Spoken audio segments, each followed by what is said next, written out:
Mga kwento ng pag-ibig, kwento ng pag-asa at mga kwento ng buhay dito sa Barangay Love Stories. Love Stories.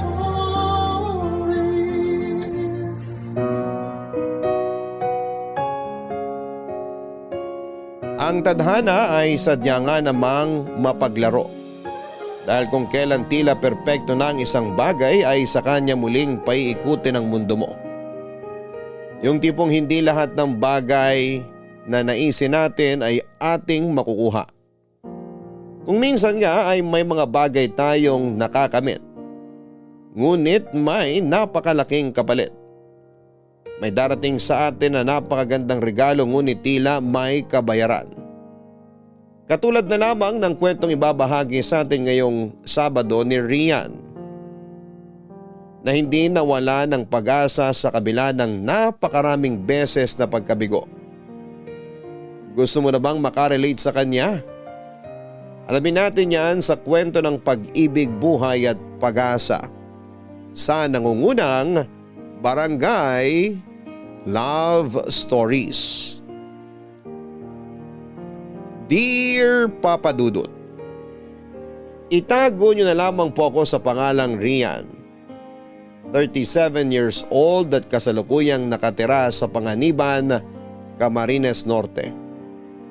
Sumulat ako upang ibahagi sa lahat ang aking malungkot at masayang karanasan nang mapunta ako sa lugar na akala ko ay isang simpleng bakasyonan lamang para sa akin. Isang simpleng pagkaligaw na nauwi sa pinaka-imposibleng pangyayari sa aking buhay. Papa Dudut, 2 taon pa lang kaming hiwalay noon ng dati kong asawa na hindi ko nababanggitin ang pangalan para na rin sa kanyang privacy. Kasal kami ngunit hindi rin kalaunan ay nagpasya nga kaming maghiwalay sa dahilang hindi na kaming masaya sa aming pagsasama. Idagdag pa na halos palagi na rin kaming nagtatalo dahil sa pressure na ibinibigay sa akin ng mga relatives niya tungkol sa hindi ko pagkakaroon ng anak. 25 years old ako noong magpakasal kami. Civil wedding lang. Masaya naman ang unang 2 taon ng aming pagsasama, Papa Dudut. Ngunit nagbago yon nang ma-diagnose ako na may PCOS.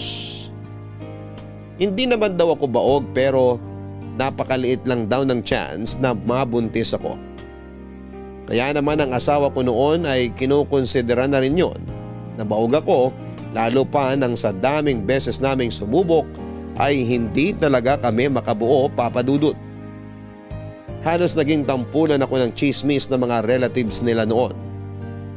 Panay ang tukso nila sa akin noon na wala raw silbi ang matris ko kung hindi rin naman daw ako mabubuntis. Minsan pa nga ay below the belt na ang mga sinasabi nila sa akin na mabuti pa raw na maghanap ang asawa ko ng bagong mapapangasawa yung kayang mag-produce ng anak. Napakasakit noon sa akin, Papa Dudut, at tila wala lang sa aking asawa. Hanggang sa napadalas na ang aming pagtatalo tungkol sa kalagayan ko. At dumating kami sa punto na pareho kaming nagdesisyon na maghiwalay. Pero dahil hindi pa naman aprobado ang divorce noon, ay nananatili pa rin kaming kasal at legal na mag-asawa. Matapos nga naming maghiwalay noon ay iginugol ko ang aking buong oras sa pagtatrabaho bilang sales lady, bilang back office agent. Hindi ako pala kaibigan, Papa Dudut, kaya naman mas gusto kong palagi akong mag-isa, lalo na sa pamamasyal ko sa iba't ibang lugar. Doon lang kasi ako nagkaroon ng peace of mind. Nakakalimutan ko lahat ng problema ko. Lalo na ang katotohanang hiniwalayan ako ng asawa ko dahil hindi ko siya mabigyan ng anak. Hanggang sa nag-leave ako sa trabaho para mamasyal sa Bicol. Napanood ko kasi sa TV na may magandang pasyalan doon. Pero bilang bago lamang ako sa lugar na yon ay naligaw ako. Dahil lang nakatulog ako sa bus at nang huminto ito ay lagpas na pala ito sa dapat kong babaan.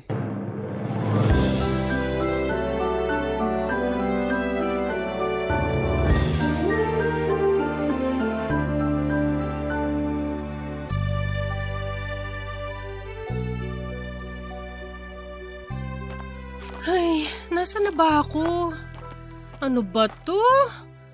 Ba't wala man lang signal dito kahit isang bar lang? Kung kailan naman kailangan ko ng online map eh. Nasa bundok na ba ako? Miss? May hinahanap kayo? Ano kasi kuya?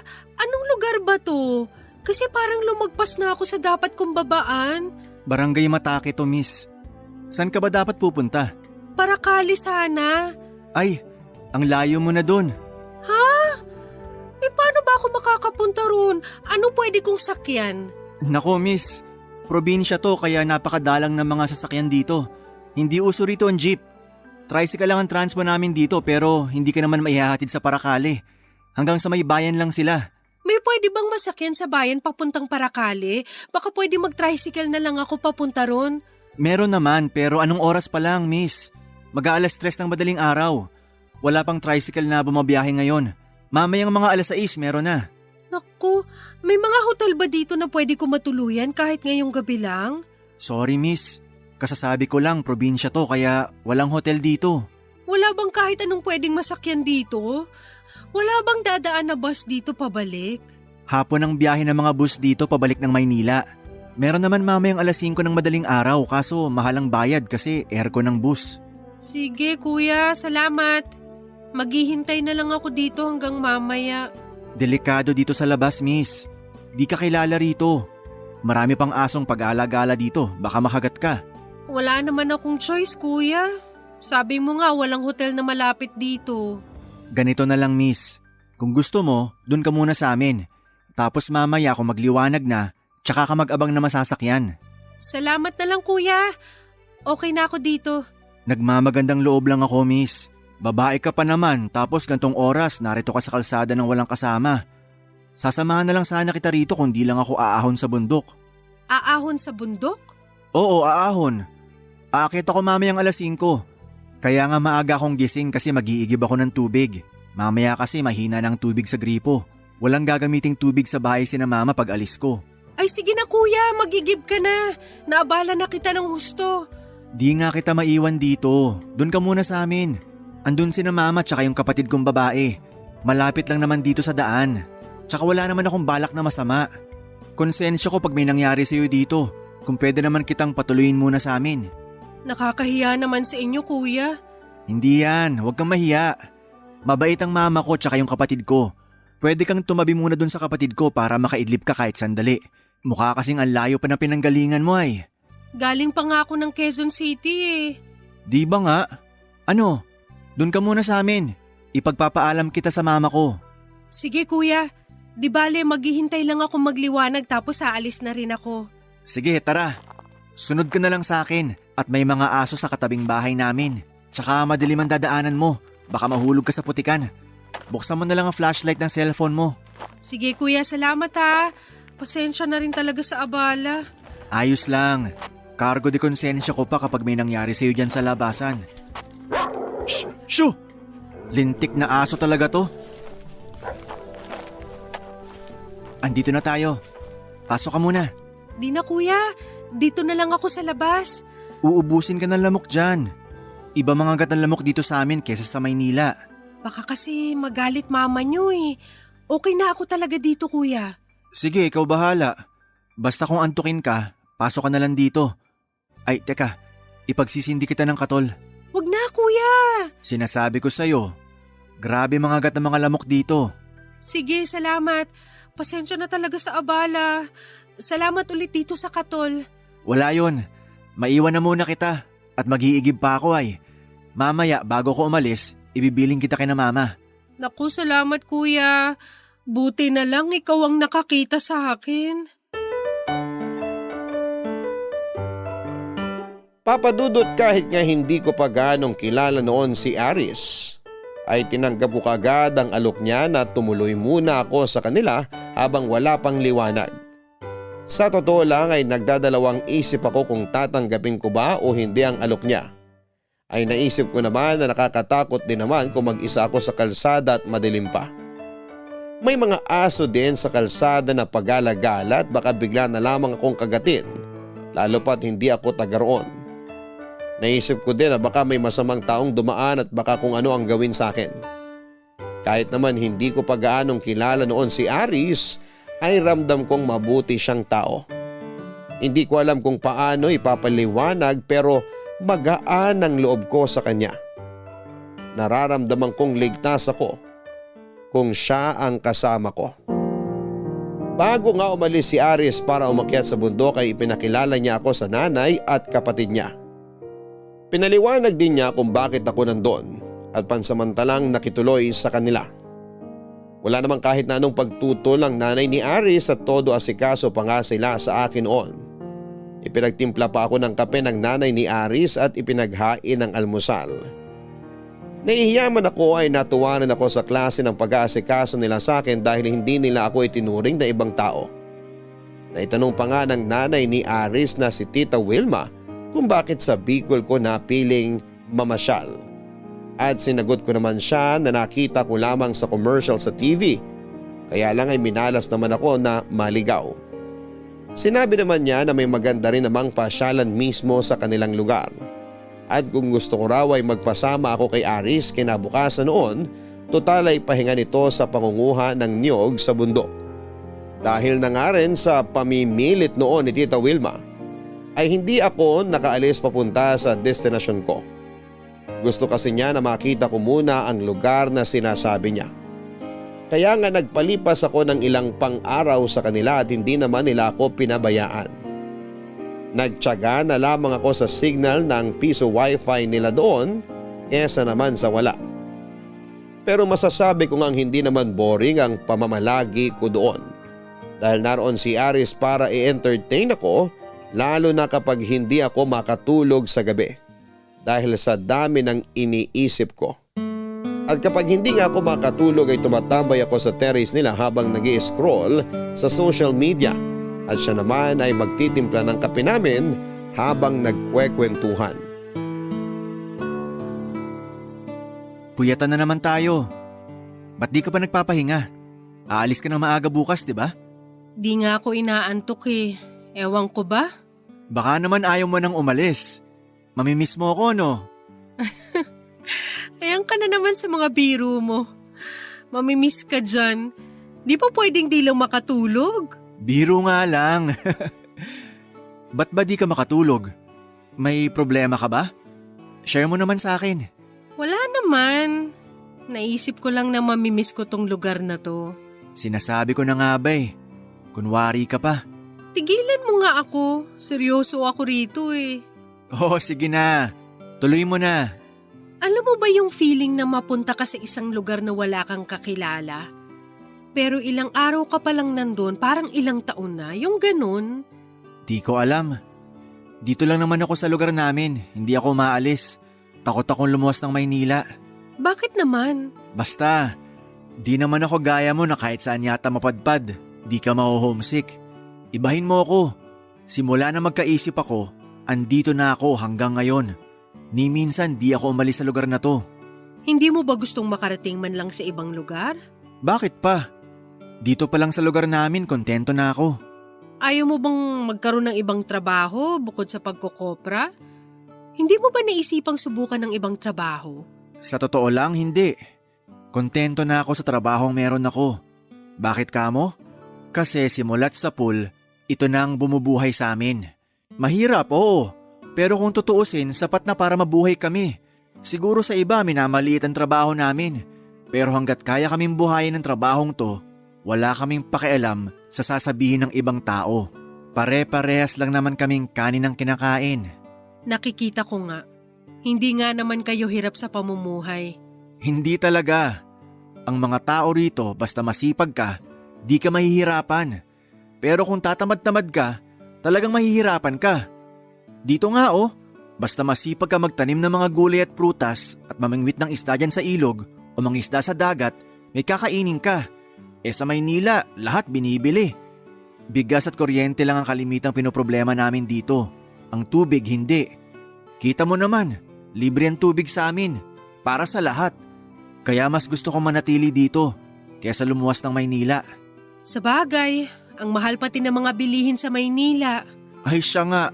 Tsaka dito sariwa ang hangin. Tahimik ang paligid. Di uso dito yung mga magkapitbahay na nagbabangayan. Magkasundo lahat ng mga tao rito. Aminin mo, nagustuhan mo na rin dito, no? Oo, wala naman akong aayawan sa lugar na to eh. Kaso may buhay ako sa Maynila. Kaya nga. Ay, siya nga pala. Ilang araw ka na rin dito pero wala ka nababanggit tungkol sa pamilya mo. Buti pinapayagan ka nalang mamasyal kung saan-saan na mag-isa. Runaway ako. Maaga akong nag-asawa kaya tinakwil ako ng pamilya ko. Naku, may asawa ka na pala. Pasensya na. Nagbibiro pa ako sa'yo ng kung ano-ano. Ayos lang. Kasalanan ko rin naman kasi hindi ko nasabi. Di rin naman ako nagtanong. Buti pinayagan ka ng asawa mo gumala. Hiwalay na kami. 2 taon na. Kaya lang, kasal kami kaya mag-asawa pa rin kami sa papel. Ba't naman kayo naghiwalay? Na-fall out of love sa isa't isa. Lagi na kami nagtatalo at lagi nakikialam ang mga relatives niya sa mga desisyon naming mag-asawa. Nakaka-pressure. Palaging kailangan ko magpa-impress sa kanila kahit hindi naman dapat. Anak ba? Meron kayo o wala? Naku, tuloy na lang natin bukas. Inaantok na ako eh. Ay, sige. Matulog ka na. Ako na bahalang magpasok nitong mga tasa sa loob.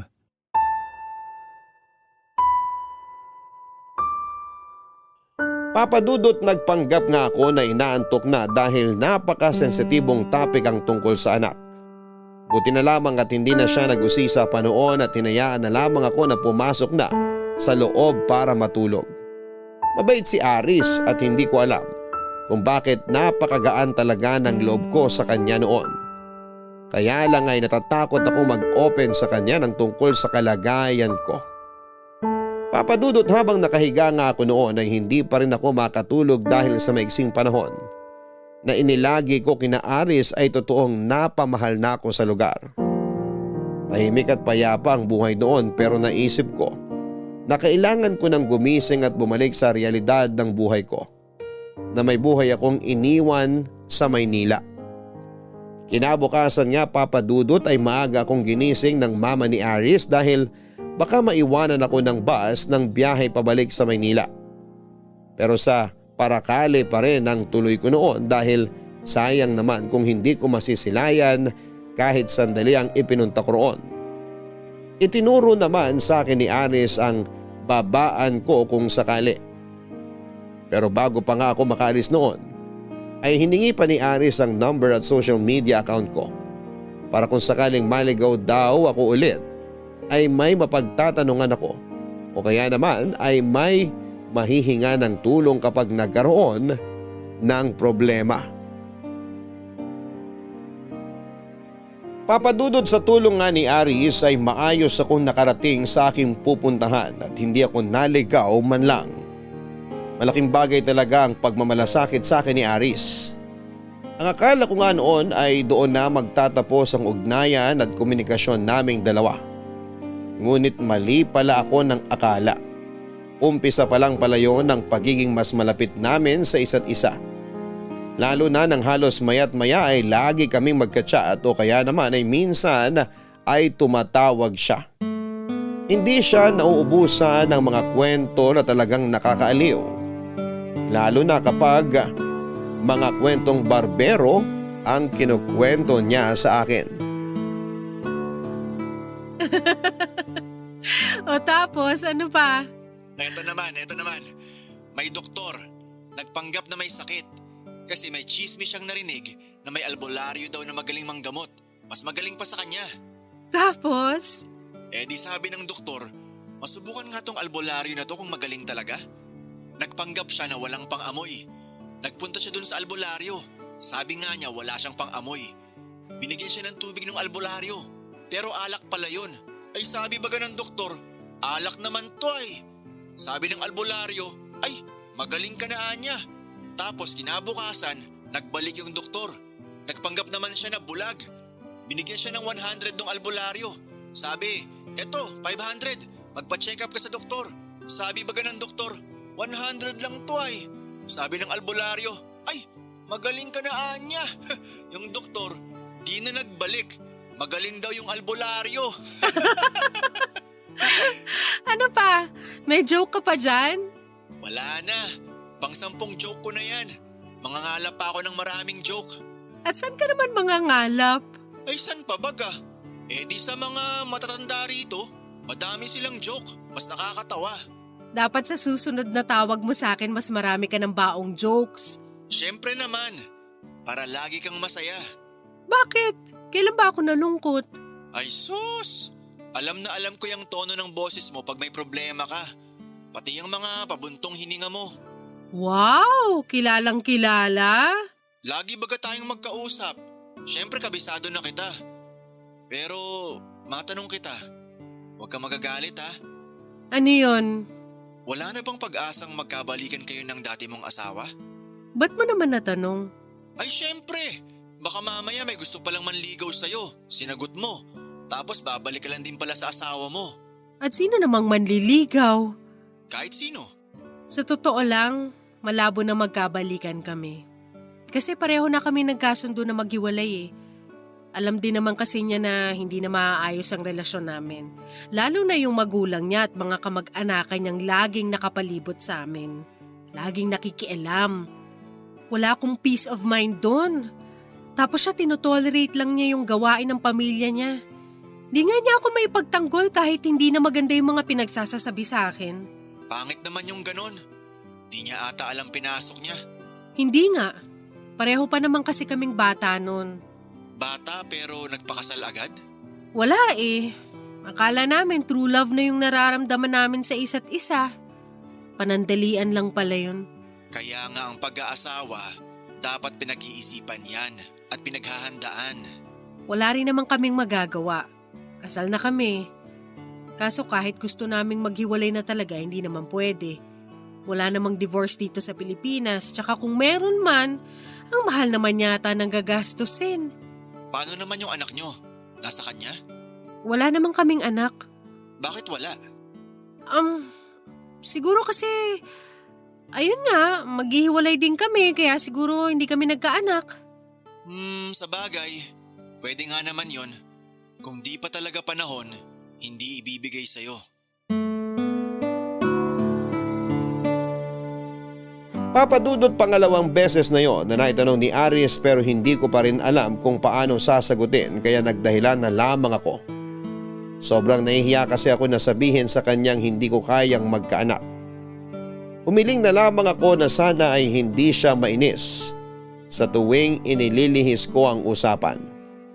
Sa maraming beses ko na kasing nakausap si Aris ay nalaman ko na ayaw niya sa malihim na tao.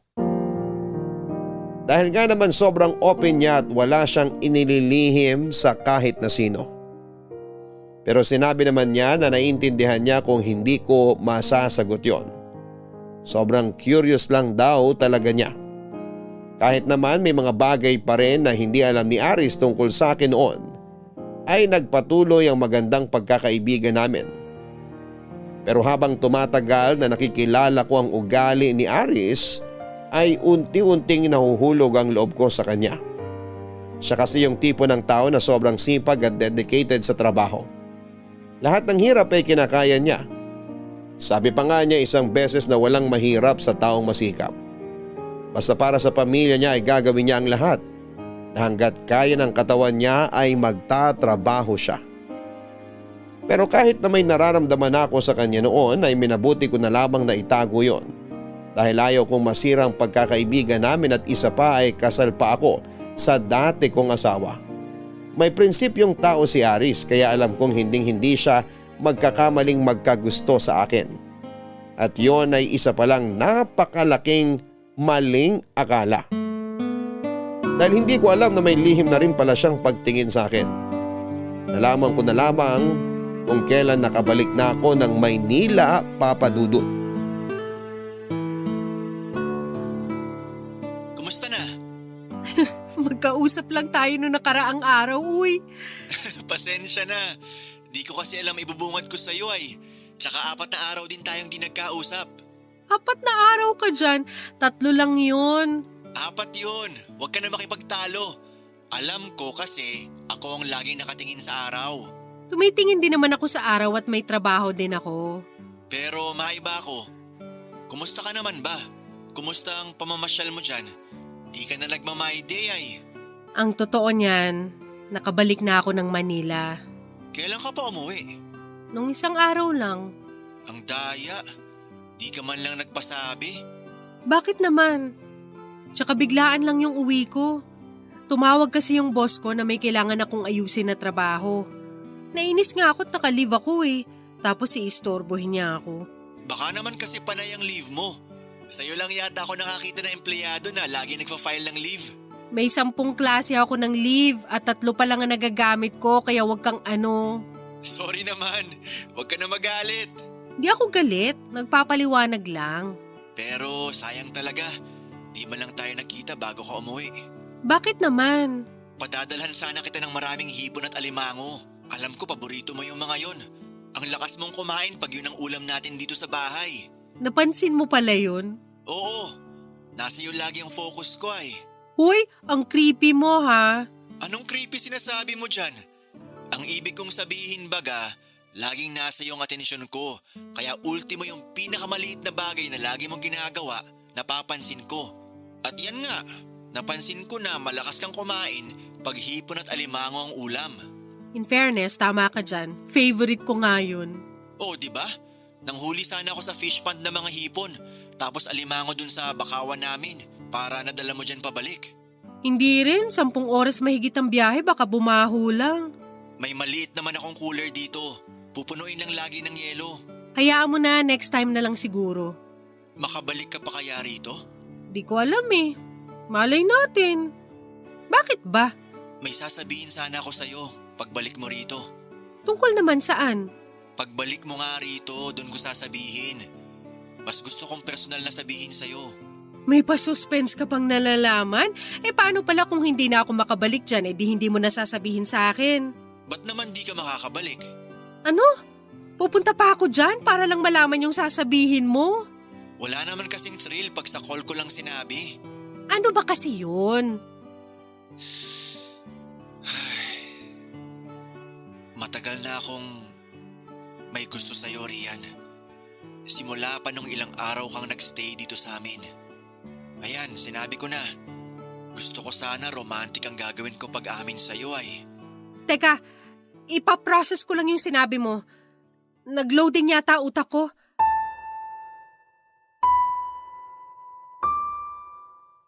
Papadudot, hindi ko malaman ang tamang pagiging reaksyon ko sa pag-amin ni Ari sa akin.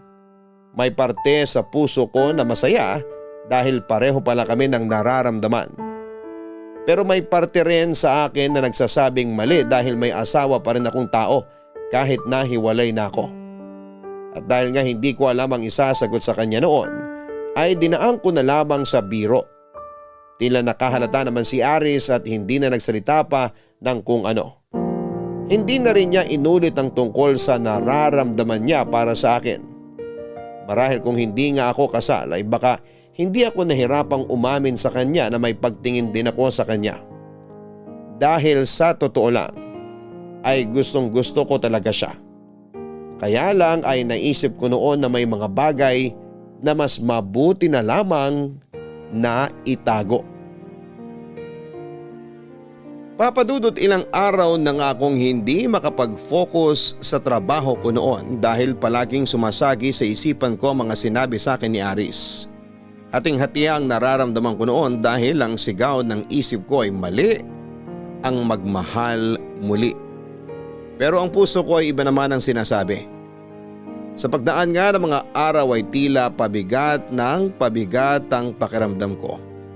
Lalo pa nga at bihira na lamang tumawag sa akin noon si Aris. Pakiramdam ko nga ay umiiwas siya sa akin at aaminin ko na nakakaramdam ako ng takot noon. Takot na baka unti-unting lumayo ang loob niya sa akin, Papadudot. Hanggang sa hindi ko na kinaya ang bigat ng dibdib ko at naglakas loob na akong umamin sa kanya. Seryoso ka ba? Oo nga. May gusto nga rin ako sa'yo. Hindi ko lang alam kung kailan nagsimula. Basta gusto kita. Baka naman pinaprank mo ako ha. Mahilig ka pa naman magprank. Sira, ano namang mapapala ko kung ipaprank kita ng ganito? Hindi lang ako makapaniwala. Para kasing in love ka pa rin dun sa ex mo. Anong in love pinagsasasabi mo dyan? Wala na nga ako ni katiting na feelings para dun. Biro lang. Sobrang saya ko lang.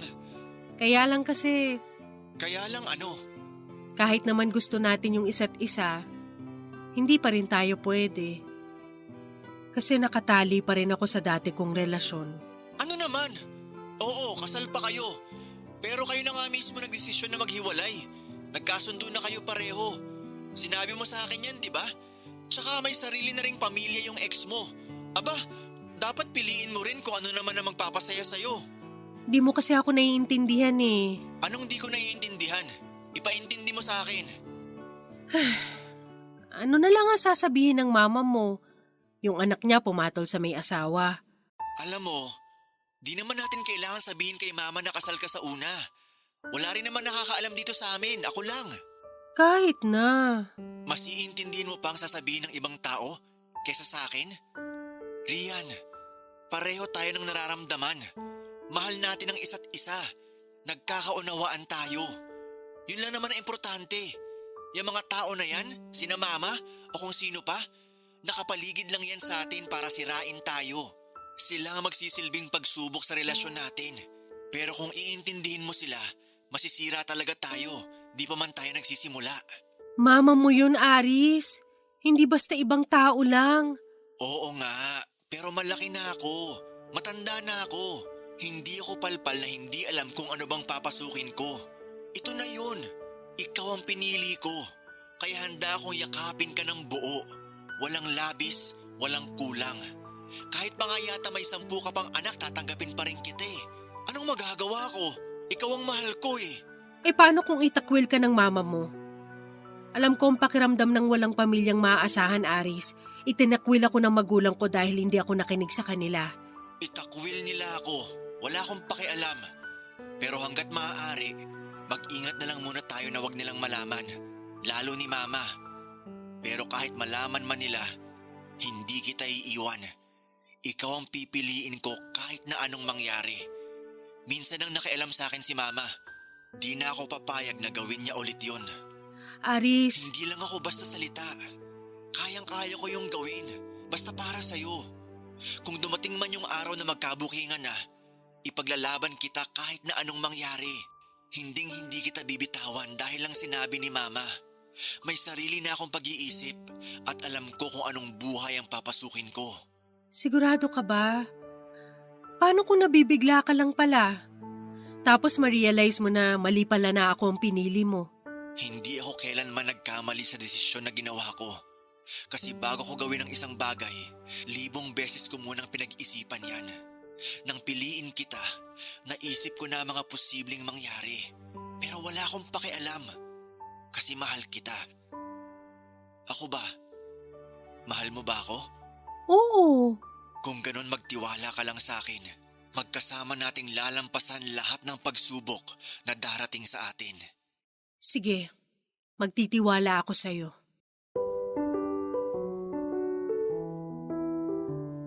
Papadudot ng araw ding yun nga ay official na naging kami. Hindi na namin dinaan pa sa ligawan dahil alam naman namin ang nararamdaman namin.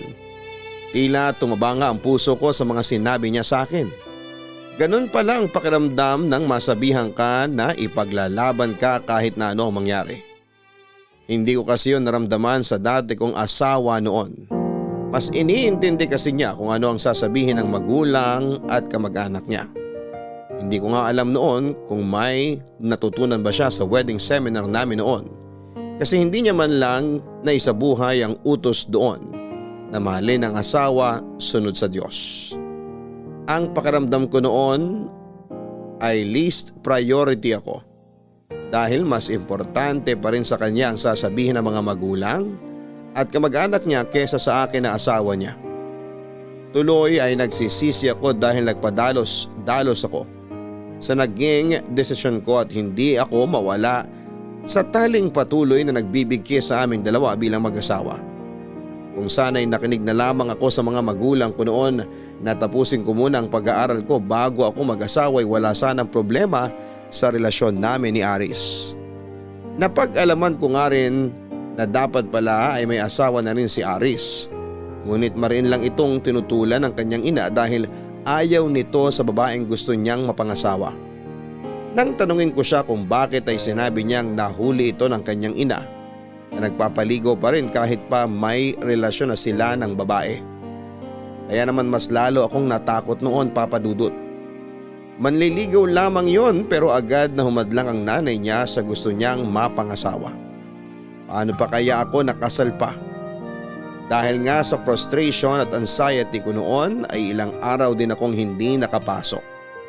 Nabigla na lamang ako nang makatanggap ako ng sulat mula sa company namin na tanggal na ako sa trabaho.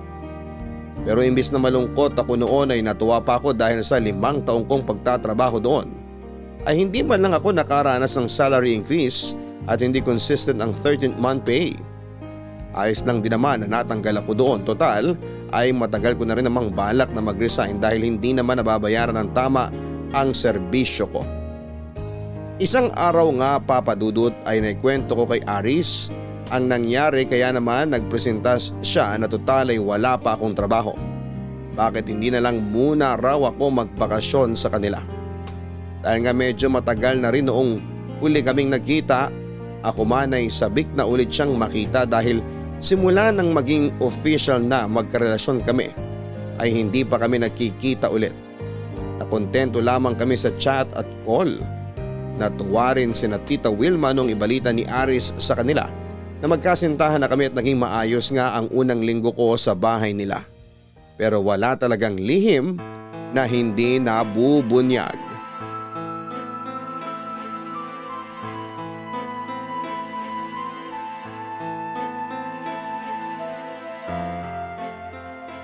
Walang hiya kang babae ka? Tinanggap kita ng maayos sa pamamahay ko pero may tinatago ka palang baho. Hanggang kailan mo balak pa ikutin ang ulo namin? Sorry po, tita. Wala po akong balak na itago sa inyo. Natatakot lang po ako. Walang balak na itago. Ang kapal naman ang mukha mo. May asawa kang tao pero nandito ka nakikipagbahay-bahayan sa anak ko. Tinanggap kita ng maluwag dito. Ang ganda ng pakikiharap ko sa'yo. Yun pala, ginagawa mo ng kabit ang anak ko. Ma! Ano nangyayari dito? Eto, ba't di mo tanungin ang malanding babaeng to? Magdahan-dahan kayo sa pananalita niyo sa kanya. Hindi ko papayagan ng kahit anong pambabastos sa kanya. Aba, may gana ka pang gumanyan. Oo nga pala. Hindi mo nga pala alam ang kalandi ang taglay nitong babaeng to. Hoy Aris, ang babaeng yan may asawa pala at kasal pa. Paano niyo nalaman ang tungkol dyan? Anong paano ko nalaman? May nag-chat sa akin at binulgar ang sikreto ng babaeng yan. Akala ko nga nagbibiro lang pero nung makita ko yung picture ng kasal nilang dalawa ng asawa niya, abay hayop! Naniwala ako! Kasi alam nga namang ibang tao yung nasa picture ay pagmumukha niyang nandoon. Hindi na mahalaga sa akin kung sino tong nag-send sa akin ng mga message na to. Ang importante sa akin, alam ko na ang totoo na may asawa na palang babaeng yan. Tama na, Ma. Hinaan niyo boses niyo. At bakit? Teka nga, ba't parang di ka man lang nagulat sa sinabi kong may asawa ng babaeng yan? May alam ka ba tungkol dito? Magsalita ka, Aris! Oo! Alam ko na ang tungkol dito. Matagal na. Kaya kung pwede lang, tumigil na kayo. Kung hindi niyo kayang irespeto ang asawa ko, kahit ako na lang sana, bigyan niyo ng konting kahihiyan. Aris, naririnig mo bang sarili mo? Anong asawa mo pinagsasasabi mo? Kasal yan sa dati niyang asawa. Anong papel mo? Kabet? Gusto mong maging kabet? Hahanap ka na lang ng babae, yung may sabit pa. Hiwalay na sila ng asawa niya. Oo, kasal sila. Pero matagal na silang hiwalay. May sariling pamilya na rin yung lalaki. Kahit pa, anong gusto mo? Maging katawa-tawa tayo sa mga tao rito?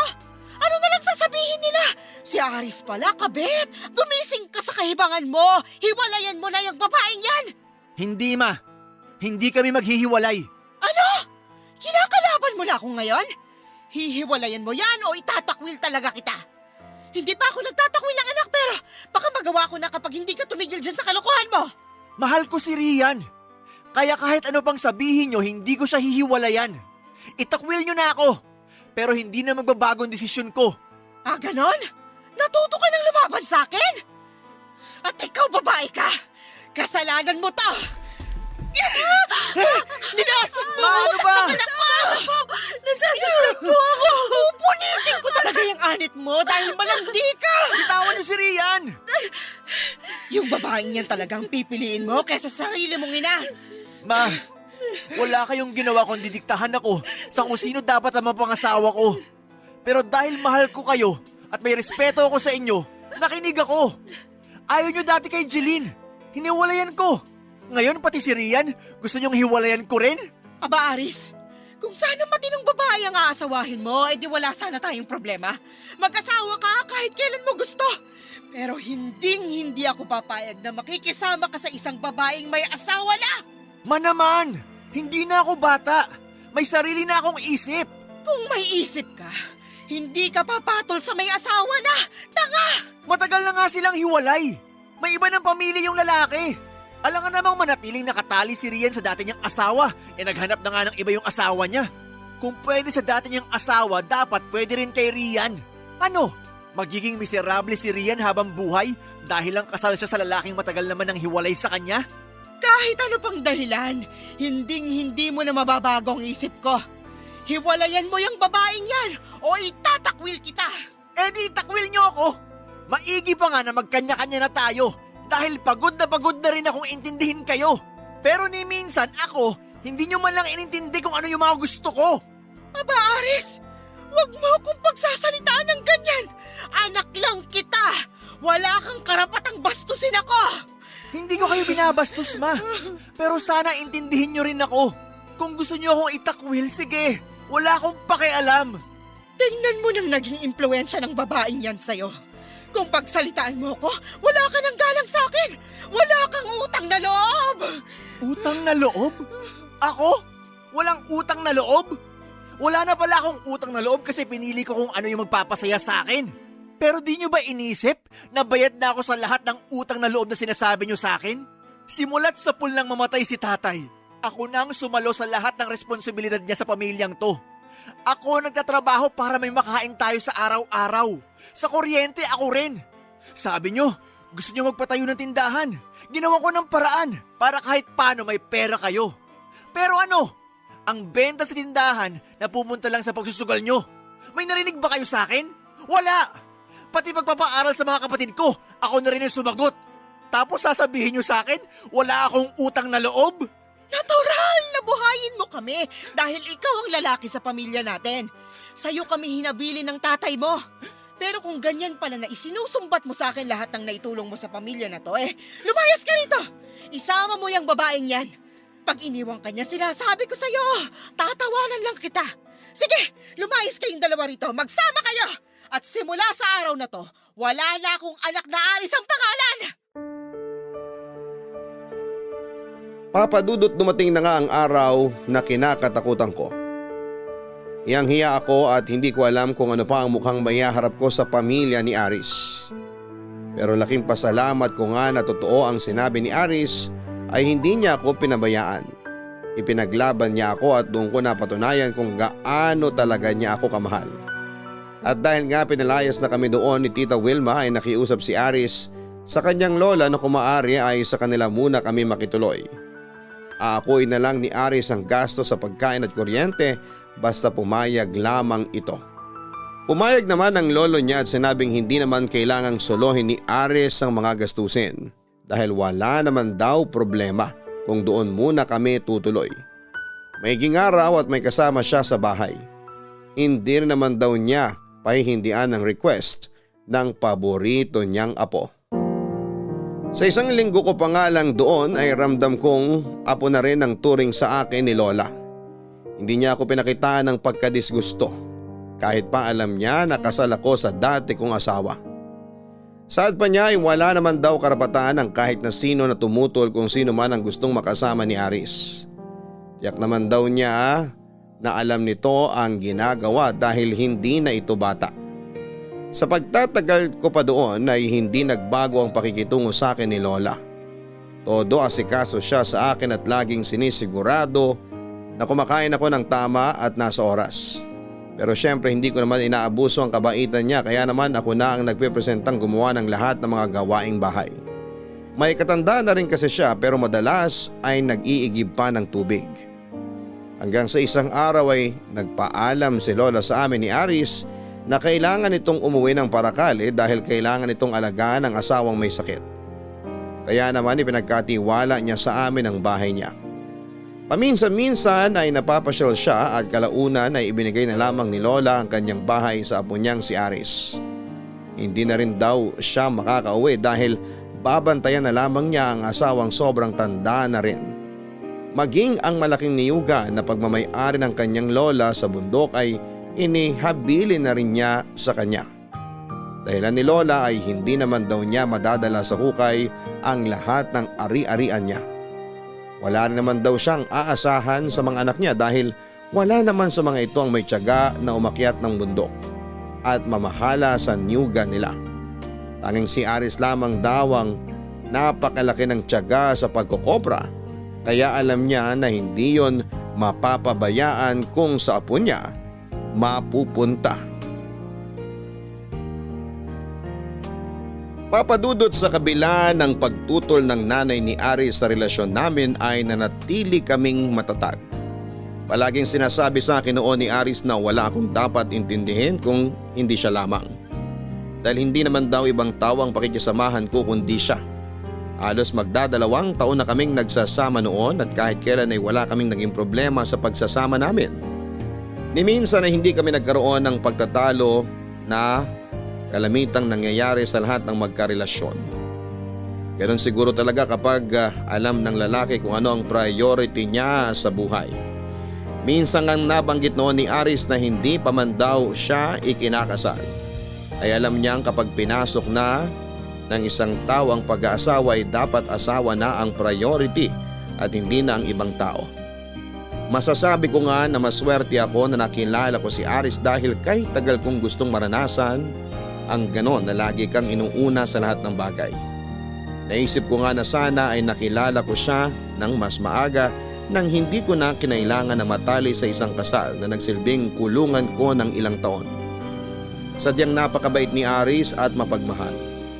Napakalawak ding ng pangunawa kapag minsan ay inaabot ako ng pagiging topakin ko. Imbis na sabayan ako ay nagpapakumbaba siya at lalambingin ako hanggang sa maging okay na ako. Hindi man nabibilang si Aris sa mga lalaking may kaya, may pinag-aralan at may trabahong pang big time, ay masasabi kong siya ang standard na hinahanap ng isang babae sa isang relasyon pagdating sa ugali at prinsipyo. Sa pagsasama nga namin ay hindi ko kailanman naisip na iwanan siya dahil siya ang tipo ng lalaki na deserve na mahalin din ng totoo at alagaan. Iilan lang ba ang lalaking kagaya niya na handang manindigan sa relasyong pinasok niya? Pero minsan nga ay nangangamba ko dahil wala pa rin siyang kaalam-alam tungkol sa kalagayan ko. Naisip ko na baka matulad din siya sa dati kong asawa na nag-iba ang ugali dahil lamang sa hindi ko siya nabigyan ng anak. Hindi ko alam noon kung paano ko ba ipagtatapat kay Aris ang totoo dahil sa tuwing na-delay ang period ko ay agad siyang nagtatanong kung buntis na ba ako. Pero dahil nakukonsensya ako at hindi naman habang buhay ay maitatago ko sa kanya ang katotohanan, ay nagpasya na akong sabihin sa kanya ang totoo. Oh mahal, ba't nandito ka pa sa labas? Malamok na baga? Wala, hinihintay lang kita. Ang mahal ko talaga. Tara nga sa loob. Tingnan mo, puro ka na pantal dahil sa kagat ng lamok. Ang tigas talaga ng ulo mo. Ginabi ka. Ang dami pa naming tinapos na nyog na babalatan. Nasugatan nga ako kanina sa Palawan. Ha? Patingin nga, malalim ba? Hindi naman. Ayos lang ako kasi nakauwi na ako sa'yo.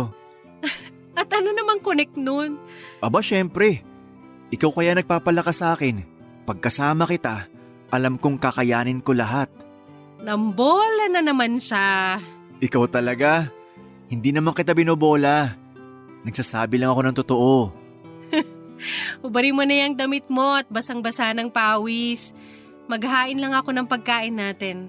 Tamang-tama. Kanina pa ako gutom. Pinapakain ako dun ni Kaambo kaso ang sabi ko, di ka kakain pag di mo ako kasabay. Talaga? Alam mo namang ikaw lang ang kasabay ko kumain.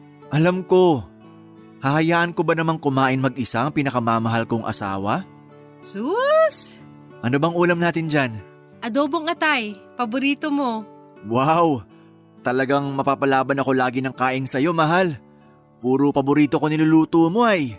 Nung nakaraan, pritong talong na may itlog naman, kaya naparami din kain ko. Nagrereklamo ka? Hindi ah, ikaw naman. Masayang masaya lang ako kasi ngayon ko lang naranasan na may mag-asikaso sa akin ng ganito. Obligasyon ko yun sa'yo. Tsaka ginagawa ko to kasi mahal kita. Kaya nga salamat talaga sa lahat-lahat, mahal. Sa pag-aasikaso, sa pag-iintindi, at higit sa lahat, sa pagmamahal. Ako nga ang dapat magpasalamat sa'yo. Kasi yung pagmamahal na hinahangad ko lang noon, ibinigay mo sa akin ng siksik at nag-uumapaw. Kahit kailan hindi ka nagkulang sa akin. Araw-araw nararamdaman kong mas lalo mo pa ako minamahal. Naku naman, ang asawa ko. Ganon din naman ang nararamdaman ko sa'yo. Alam ko kung gaano mo ako kamahal. Kaya ang swerte ko talaga sa'yo. Swerte din naman ako sa'yo. Naks! Maghahanap ka pa ba ng iba? Siyempre hindi na. Ba't pa ako maghahanap nasa'yo na lahat? Salamat, mahal. Salamat kasi kontento ka na sa buhay na kaya kong ibigay sa'yo. Pero mas pagsisikapan ko pa. Kontentong-kontento na ako. Kasi ikaw yan. Sobra pa sa sobrang binigay mo sa akin. Mabuti naman. Bakit mo nga pala ako hinihintay? Alam mo namang gagabihin ako, di ba? Ano kasi, May gusto ka bang sabihin? meron sana kaso natatakot ako. Bakit? May nagawa ka bang kasalanan sa akin? Sabi ko sa'yo huwag kang matatakot magsabi sa akin kung may gusto kang sabihin. Alam mo namang makikinig ako at iintindihin kita. Ayos lang ba sa'yo kung hindi tayo magkaanak? Ayos lang naman pero mas masaya kasi kung may anak tayo, di ba? Bakit? Ayaw mo bang magkaanak? Hindi. Sa totoo lang gusto kong magkaanak. Kaya lang kasi may pikos ako, mahal. Hindi kita mabibigyan ng anak. Ha? Ba't di mo sinabi agad sa akin? Tanong pa ako ng tanong sa'yo kung buntis ka na ba? Mahal, sorry. Galit ka ba? Disappointed ka ba? Hindi, mahal. Hindi ko magagawang magalit sa'yo sa ganyang klaseng bagay lang. Naisip ko lang kung gaano kahirap sa'yo kapag tinatanong kita kung buntis ka na ba. Napakabigat siguro ng dibdib mo kasi hindi mo masabi sa akin ang totoo. Pero sana nagsabi ka agad. Maiintindihan naman kita, mahal.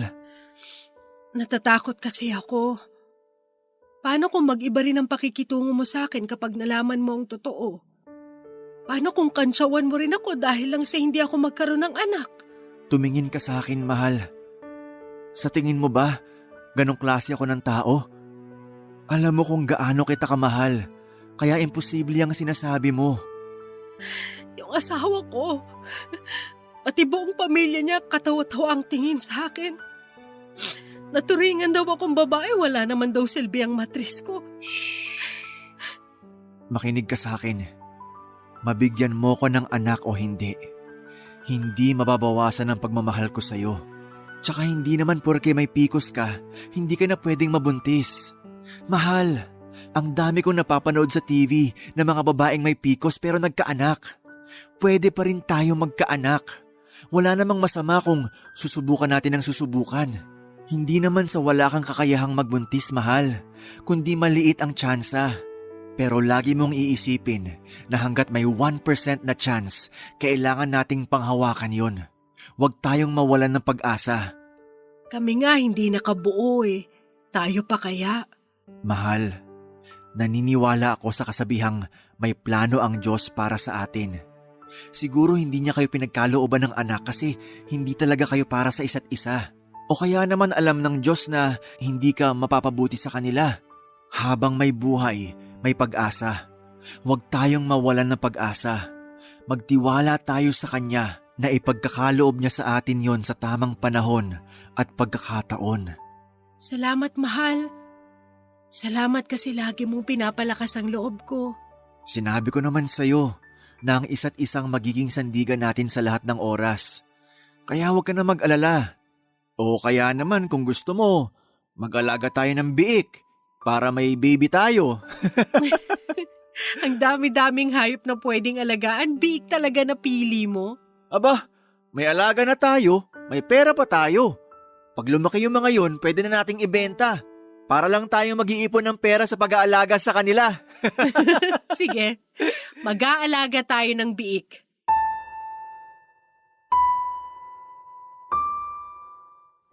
Papa Dudut, napakaswerte ko nga talaga na si Aris ang lalaking muling inibig ko. Dahil wala siyang ginawa noon kundi ang iparamdam sa akin na walang kulang sa akin at lagi akong sapat. Kaya naman mas lalo ko siyang minahal noon nang walang bahid ng anumang pagsisisi at pag-aalangan. Hindi man siyang unang lalaki sa buhay ko ay buo kong ibinigay sa kanyang pagmamahal at pagkatao ko.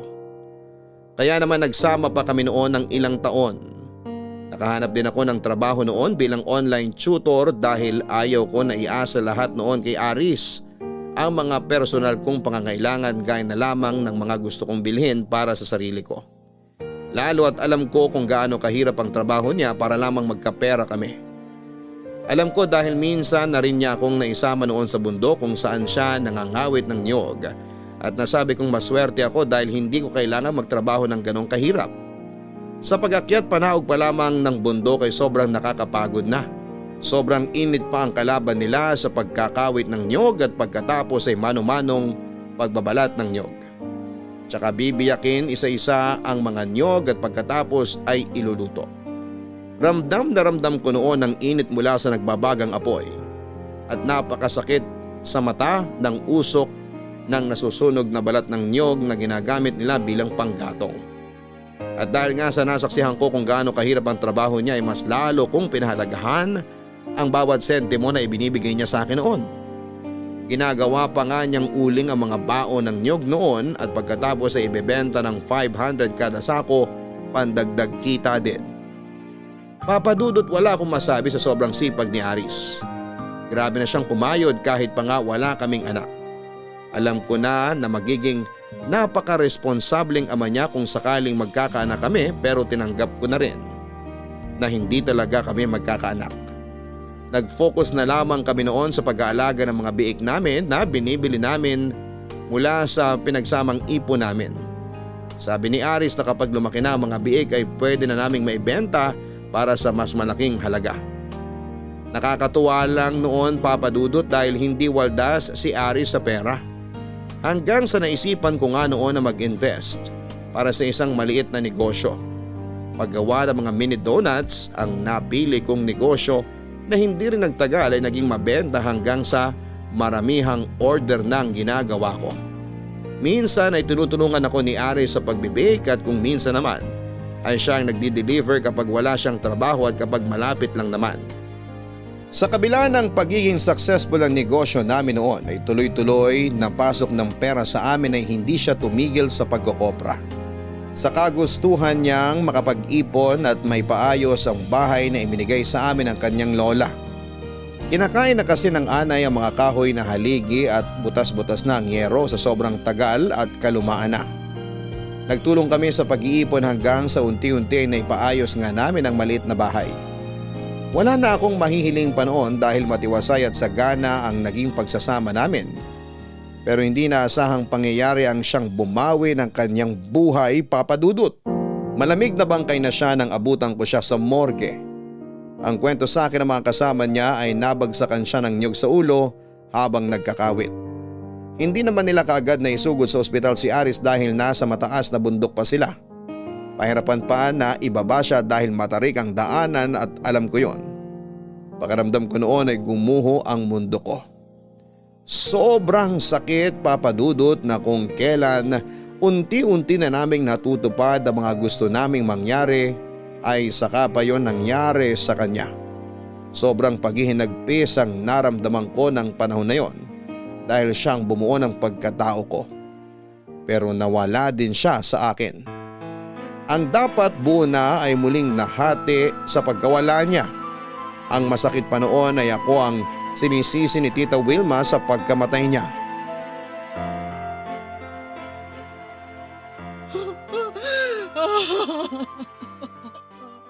Aris, anak ko! Bakit sa'yo pa nangyari ito? Bakit ikaw pa? Tita? Ikaw! Anong ginagawa mo rito? Lumayas ka rito! Namatay ang anak ko nang dahil sa'yo! Gusto ko lang po sanang makita si Aris. Hindi! Lumayas ka! Layas! Ma, ano ba? Tama na. Igalang niyo naman si kuya kahit ngayon lang. Burol niya tapos ganyan kayo.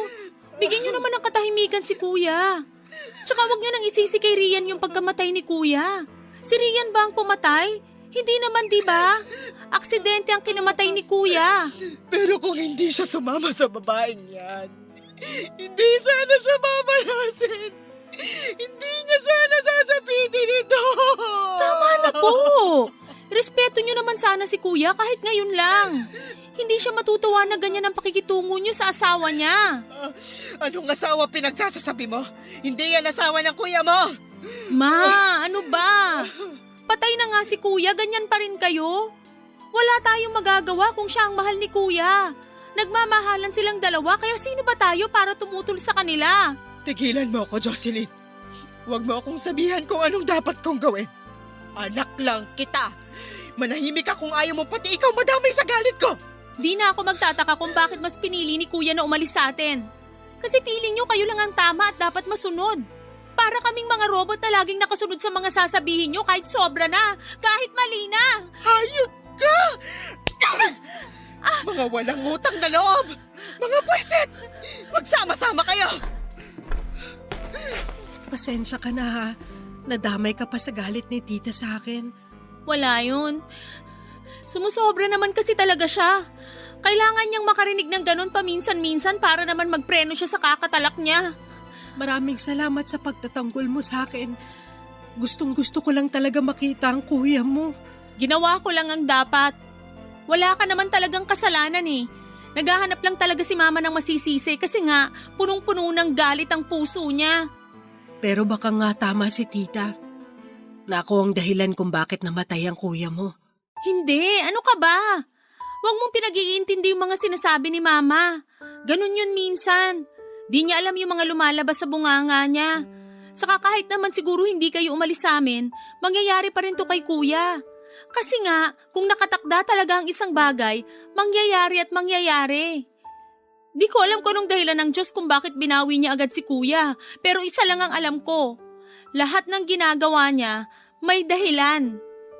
Kaya lang, ang sakit. Parang nung isang araw lang, ang saya-saya namin nag-uusap. Tapos kahapon ng umaga bago siya umalis, sobrang lambing niya. Malambing naman talaga siya, kaya lang sobra talagang lambing niya kahapon na parang ayaw na niyang umalis. Na parang ayaw niya akong iwan sa bahay.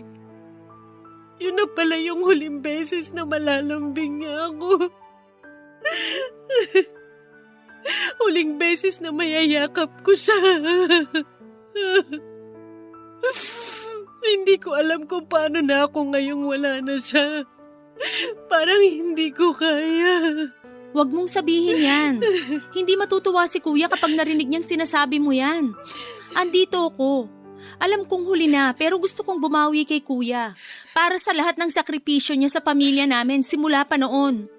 Hindi man sa kanya, pero alam kong makakabawi ako sa kanya sa pamamagitan mo. Magiging masaya si kuya kapag nalaman niyang hindi ka na mag-iisa. Ayoko nang abalahin ka pa. Siguro ako nga talaga ang nagdala ng malas sa buhay ng kuya mo. Baka madamay ka pa. Parusa siguro to sa akin kasi may asawa akong tao pero nakipagrelasyon ako sa iba. Oo, kasal ka sa iba. Pero matagal na nga kayong hiwalay, di ba? Huwag mong pahirapan ang sarili mo. Hindi ka pinarurusahan ng Diyos. Malamang sa malamang, may plano talaga siya para sa'yo. Kung ano mang plano niya, wala akong pakialam. Bakit kailangan si Aris pa? Pwede namang ako na lang. Hindi deserve ni Aris ang mamatay ng ganito kaaga. Ang dami pa naming plano sa buhay ng magkasama. Ay, ano man ang nangyayari ngayon, hindi natin dapat questionin ng Diyos. Alam kong mahirap pero hindi lang naman ikaw ang nawalan. Kami rin. Nawalan kami ng isang miyembro ng pamilya. Masakit, Rian. Kasi si kuya ang nagtaguyod sa aming magkakapatid simula pa nung bata kami. Pero yung iba naming kapatid na kapag tapos lang, lumuwas na ng Maynila at hindi na kami naalala. Ni hindi man lang nakaalala sa taong nagsakripisyo ng husto para mapagtapos sila ng pag-aaral. Di ko pinangarap tumulad sa kanila, kaya kung kaya ko, gusto kong bumawi kay kuya kahit sa pamamagitan mo lang. Kaya sana wag mo akong tanggihan. Kung kailangan mo ng tulong, basta kaya ko, handa kong tulungan ka. Maraming salamat, Jocelyn. Pero hindi ko man lang nalaman na may iba pa pala kayong kapatid. Matagal na rin kasing kinalimutan ni kuya na may iba pa kaming mga kapatid. Masamang-masama ang loob ni kuya. Hindi nga naman daw siya humihingi sa mga kapatid namin ng kapalit. Yun lang daw sanang kumustahin man lang kami dito. Pero kahit yun, hindi nila nagawa. Nakakaawa naman pala ang kuya mo. Sana man lang naisip nila yung hirap ng kuya nyo para sa kanila. May mga ganun talaga sigurong tao. Na kahit kapatid mo pa kaya mong talikuran. Ano nga kasi yung kasabihan na yon? Hindi marunong lumingon sa pinanggalingan? Oo, yun nga. Pero salamat talaga, Jocelyn, ha?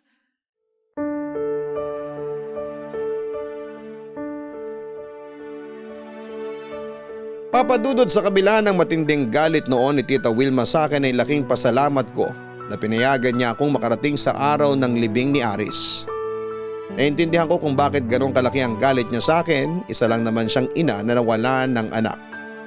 Sayang nga lang at hindi man lang sila nagkaayos ng kanyang anak bago ito mawala. Namatay ito nang may sama pa rin ang loob sa kanya. Muntik na nga ako ang mahimatay noon, Papadudot, nang ibaba na ang kabaong niya.